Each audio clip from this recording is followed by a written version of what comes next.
नमस्कार दोस्तों, स्वागत है आपका भाई पढ़ ले के यूट्यूब चैनल पे। तो आज की क्लास आप लोगों के लिए बहुत ही इम्पोर्टेंट क्लास होने वाली है। उसके पीछे का रीजन ये है कि आपको पता है आपका एग्जाम है 19th ऑफ जुलाई 2026 को। कौन सा एग्जाम है? सीएपीएफ असिस्टेंट कमांडेंट का, है ना। आपको पता है कि जो हमारे पीवाईक्यूज हैं वो एक बहुत बड़ा रोल प्ले करते हैं एग्जाम को क्लियर करने के लिए, है ना। तो आप में से ही एक दो स्टूडेंट्स का डाउट था कि हम एफिशिएंटली पीवाईक्यूज को कैसे सॉल्व करें कि हमें आने वाले एग्जाम्स में उन पीवाईक्यूज से फायदा हो। ठीक है।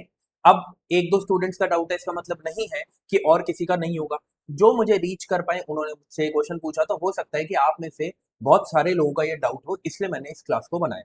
अगर मेरी स्पीड आप लोगों को स्लो लगे तो 1.5 या 1.25 पे करके वीडियो की स्पीड को आप करके वीडियो को देख लेना, ठीक है।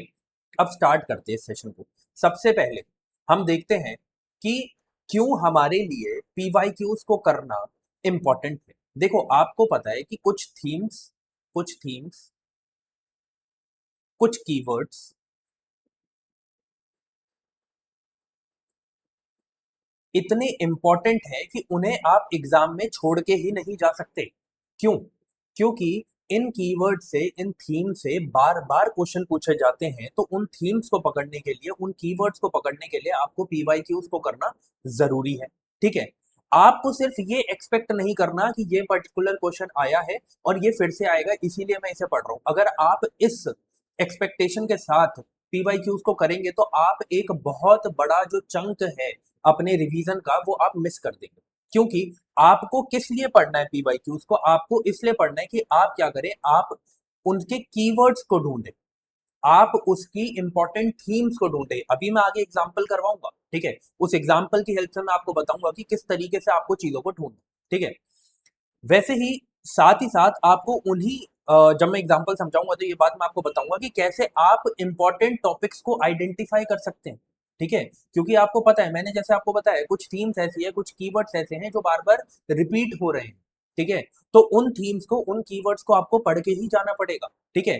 अब हम जरा ना एग्जाम्पल देखेंगे। मैं आपको 5 एग्जाम्पल्स बताऊंगा और एंशंट हिस्ट्री के से रिलेटेड ये एग्जाम्पल्स हैं। मैं उससे रिलेटेड इसलिए करवा रहा हूँ क्योंकि अभी मंडे को मैं आपके लिए, मंडे मतलब कल, मैं आपके लिए पीवाईक्यूज का सेशन लेके आ रहा हूँ और वो पीवाईक्यूज किससे रिलेटेड होंगे? एंशिएंट हिस्ट्री से, है ना। तो मैं चाहता था कि मैं आपको समझा भी दूं कि कैसे आपको कीवर्ड्स पकड़ने हैं। जो चीज मैं आपको इन एग्जांपल्स के थ्रू बताऊंगा वही हर सब्जेक्ट के लिए ट्रू होगा, ठीक है। ऐसा नहीं है कि सिर्फ यहाँ पे ट्रू है, वो हर सब्जेक्ट के लिए ट्रू है, ठीक है। मैंने आपको रिसेंटली एक लेक्चर भी करवाया था जिसमें मैंने आपको प्रीवियस ईयर क्वेश्चंस जो हैं हमारे, उनका ट्रेंड समझाया था और जो भी इंपॉर्टेंट सोर्सेज हैं वो मैंने आपको बताया था कहाँ कहाँ से आप हर एक सब्जेक्ट को कवर कर सकते हैं, ठीक है। वैसे ही मैंने आपको एंशिएंट हिस्ट्री के लिए बताया था कि आपको न्यू एनसीईआरटी पढ़ना बहुत जरूरी है। एक सोर्स है न्यू एनसीईआरटी, एक है ओल्ड एनसीईआरटी।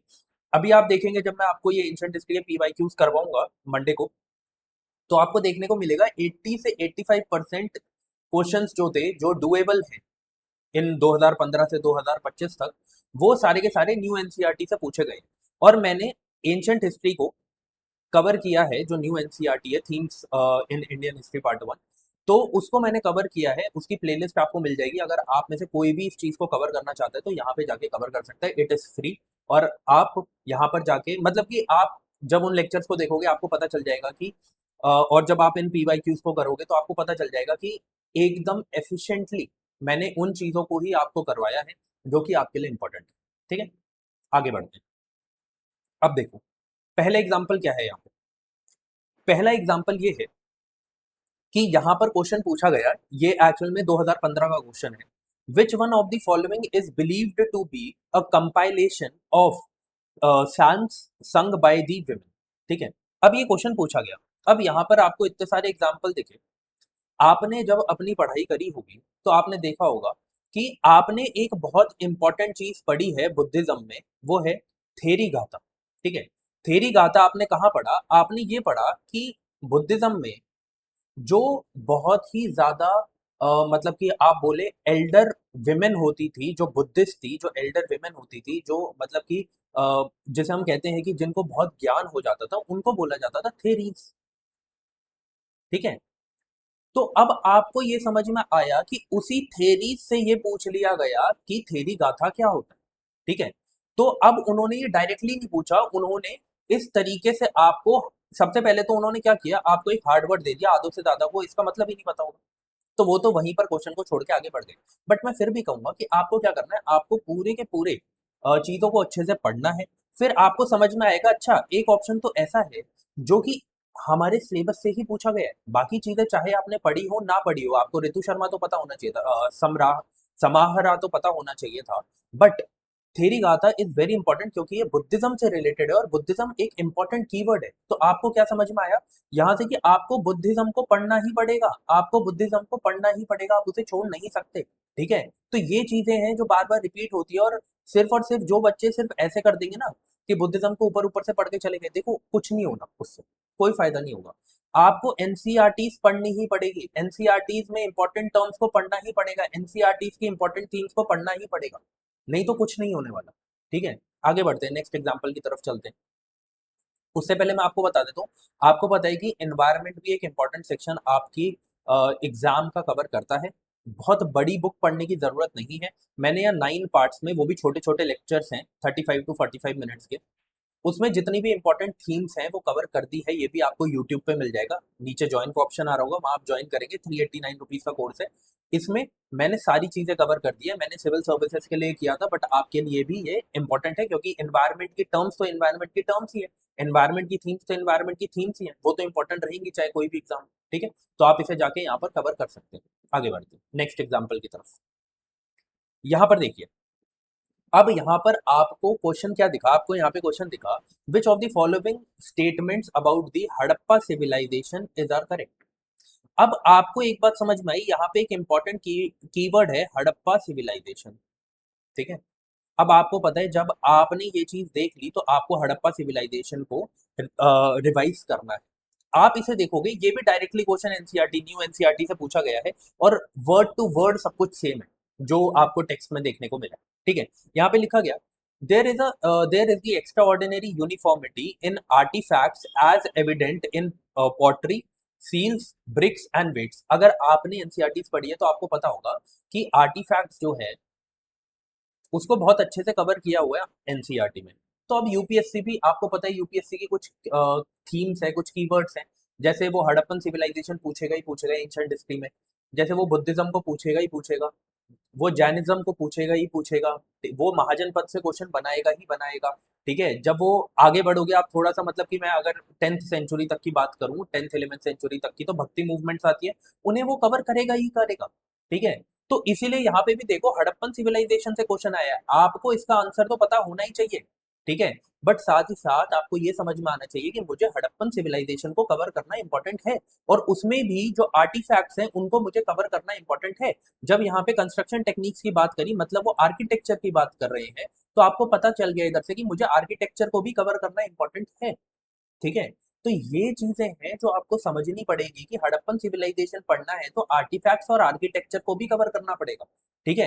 यहाँ पर आप देखेंगे तो यहाँ पर जो है, the late Harappan site also maintain the same construction techniques, बिल्कुल भी नहीं, ये स्टेटमेंट इसमें गलत थी, ठीक है। क्यों? क्योंकि आपको इतना पता होना चाहिए कि मेच्योर हड़प्पन नाम ही इसलिए दिया गया क्योंकि मेच्योर हड़प्पन में जो आर्टिफैक्ट्स थे, जो टेक्नोलॉजी थी, वो काफी ज्यादा अर्बन स्टाइल से, जिसे हम कहते हो कि बहुत ही ज्यादा अर्बन थी, ठीक है। और आप देखोगे जो अर्ली हड़प्पन था और जो लेट हड़प्पन था उसमें ये टेक्निक्स इतनी प्रोमिनेंट नहीं थी, तो मेच्योर हड़प्पन ही बहुत ज्यादा मेच्योर था, अर्बन था, इसीलिए उसका नाम ये रखा गया।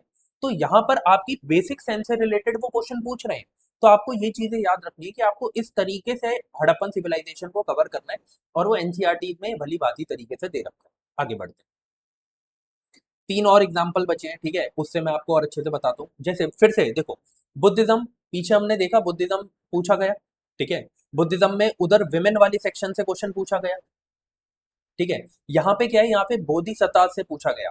आपको पता है बुद्धिज्म का एक सेक्ट है महायान, ठीक है, जो महायान सेक्ट है उसमें एक इंपॉर्टेंट टर्म है विच इज बोधिसत्वास।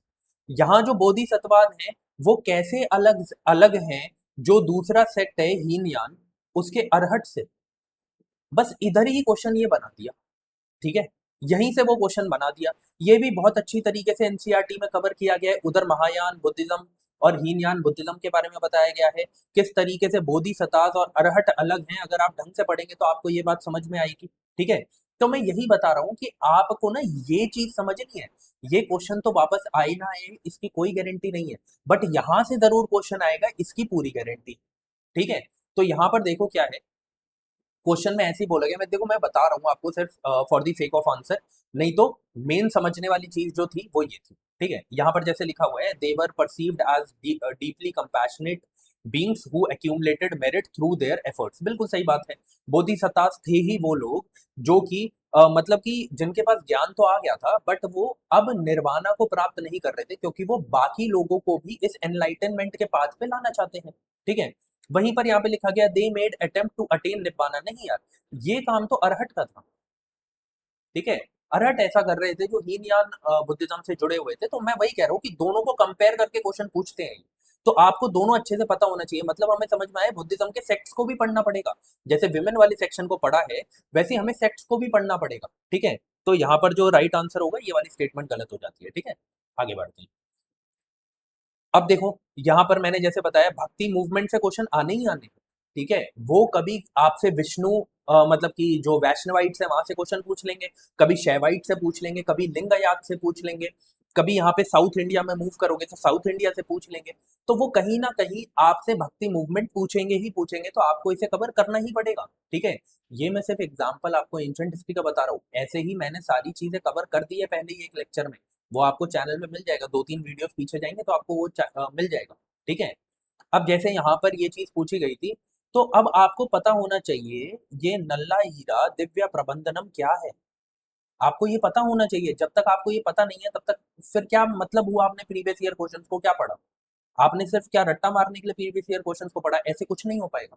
ठीक है, अब जैसे ये चीज है कि हाँ, अंडल वॉज एन अलवर, क्यों पूछा गया ये क्वेश्चन? क्योंकि यही एक प्रोमिनेंट विमेन थी और she was the only woman जो अ, अलवर 12 अलवर में से एक थी। तो इस वजह से ये क्वेश्चन इनसे रिलेटेड पूछा गया। ये भी एनसीईआरटी में दिया गया है, ये सारे क्वेश्चन जो मैंने अभी बताए हैं, ये आपको एनसीईआरटी में दिए गए हैं। ये कराईकल से रिलेटेड क्वेश्चन पूछा गया, ये डिवोटी ऑफ विष्णु नहीं है, ये तो डिवोटी ऑफ शिव है, ये शैवाइट थे। ठीक है, इसलिए क्वेश्चन यहाँ से पूछा गया। ठीक है, तो मैं यही कह रहा हूँ आपको कि आप एनसीईआरटी को लाइन बाय लाइन अच्छे से पढ़ोगे, तभी आप इन क्वेश्चन को सॉल्व कर पाओगे। और इंपॉर्टेंट थीम्स उठाओ, भक्ति मूवमेंट एक इंपॉर्टेंट थीम है, आपको सब कुछ पढ़ना पड़ेगा, सिर्फ और सिर्फ इस क्वेश्चन को रट्टा मार के कुछ नहीं होगा। फिर आपने देखा ऑप्शंस में नल्ला हीरा भी दे रखा है, तो आपको ये भी पढ़ना पड़ेगा कि ये क्या है। आपको अंडल के बारे में पूछा गया है, तो आपको पता होना चाहिए ये कौन है। कराईकल के बारे में पूछा गया, आपको पता होना चाहिए ये कौन है। इस तरीके से आप एफिशिएंटली पीवाईक्यूज को कवर कर सकते हैं। यहाँ पर ये जो आपको देखने को मिल रहा है ना, ये तो मैं जो आपको करवाऊंगा एंशंट हिस्ट्री के मतलब पीवाईक्यूज, उसका ये पार्ट है, तो वहां से इसीलिए ये वाला जो है स्लाइड आ गई है। ठीक है, आगे देखिए, यहाँ पर आप देखो अलाहाबाद प्रशस्ति। आपको पता है अलाहाबाद प्रशस्ति किससे जुड़ा हुआ है? ये जुड़ा हुआ है समुद्रगुप्ता से। ठीक है, अब आपको पता है कि गुप्ता डायनेस्टी इज इंपॉर्टेंट, आपको वो पढ़नी ही पड़ेगी। उसके इंस्क्रिप्शंस भी इंपॉर्टेंट है, उसका आर्ट एंड कल्चर भी इंपॉर्टेंट है, उसका आर्किटेक्चर भी इंपॉर्टेंट है, सब इंपॉर्टेंट है। तो अब ये जो क्वेश्चन पूछा गया, इसमें देखो, अब आप अगर आपको राइट आंसर नहीं भी पता, फिर भी आप कैसे कर सकते हो? क्या लाइन 15, लाइन 23, लाइन 20, तीन ऑप्शन में दिया गया, एक ऑप्शन में दिया ही नहीं गया कुछ भी। एक क्वेश्चन में एक सिंपल स्टेटमेंट बोल दी गई, it clearly presents the Gupta empire as the epicentre of the complex web of varied political relationship. तो सिर्फ अगर आपको ये पता होता कि इलाहाबाद प्रशस्ति जो है वो समुद्रगुप्त से रिलेटेड है, तो आप इस क्वेश्चन को इजीली कर पाते। ठीक है, क्योंकि आपको पहले ही ऑप्शन में दिख गया। और मैंने आपको हमेशा समझाया है, जब मैं सिविल सर्विसेज के लिए भी पढ़ा रहा था हिस्ट्री को और बाकी पीवाईक्यूज को, मैंने बताया था यूपीएससी इसी तरीके से क्वेश्चंस को फ्रेम करती है कि वो क्या करती है, वो अगर बहुत सिंपल स्टेटमेंट कोई रख रही है तो वो स्टेटमेंट यूजुअली करेक्ट ही होती है। और ये चीजें आपको समझनी पड़ेगी कि हर एक टर्म, हर एक जिसे हम कहते हैं कि ऑप्शन आपको क्लियर नहीं होगा एग्जाम में, बहुत अनसर्टेनिटीज होगी। पर आपको सिर्फ वो स्टेटमेंट्स ढूंढनी है जो सिंपल है और आपके सिलेबस का पार्ट है। ठीक है, और उन्हीं क्वेश्चंस को करना है और उन्हीं स्टेटमेंट्स के थ्रू अपने आंसर तक पहुंचना है। ठीक है, तो इस तरीके से आप एफिशिएंटली, अब देखो यहाँ पे इलाहाबाद प्रशस्ति जो है, उसके बारे में आपको थोड़ा सा पढ़ लेना है। अब आपको पता है यहाँ पे गुप्ता एम्पायर से रिलेटेड क्वेश्चन पूछा गया, आपको उससे रिलेटेड सब कुछ पढ़ लेना, ठीक है। तो ये सारी चीजें हैं जो आप कवर कर सकते हैं एफिशिएंटली, ठीक है। बाकी चीजें जो प्योरली आपको क्या क्या पढ़ना है, ठीक है, अगर आप कुछ छोड़ के जाना चाह रहे हैं तो प्लीज मत छोड़ के जाना। जो मैंने एक वीडियो में एक्सप्लेन किया है, 2-3 वीडियोस पीछे ही आप देख लेंगे, उस पर मैंने ट्रेंड और जो वेटेज है प्लस सोर्सेज सब कुछ कवर किया है, उसे आप जाके देखेंगे तो वहां पे मैंने आपको राइट सोर्सेज बताए हैं हर एक सब्जेक्ट के, जिन्हें पढ़ के आप अपने स्कोर को मैक्सिमाइज कर सकते हैं, ठीक है। तो अब हम मिलेंगे अपनी अगली वीडियो में, जिसमें हम जो भी पीवाईक्यूज हैं एंशिएंट हिस्ट्री के, उन सारे के सारे पीवाईक्यूज को कंप्लीट करेंगे, समझेंगे कि क्या अप्रोच आपकी एग्जाम में होनी चाहिए, कौन से वो क्वेश्चंस हैं जो आपको अटेम्प्ट करने हैं, कौन से वो क्वेश्चंस हैं जो आपको अटेम्प्ट नहीं करने हैं, ठीक है। और ये सारी चीजें मैं उस लेक्चर में डिस्कस करूंगा। बाकी आपके कोई भी डाउट्स हो तो आप क्या कर सकते हैं, आप मुझे कमेंट सेक्शन में पूछ सकते हैं, मैं उससे रिलेटेड भी वीडियो बना दूंगा। अब हम मिलते हैं अपनी नेक्स्ट वीडियो में, तब तक के लिए जय हिंद।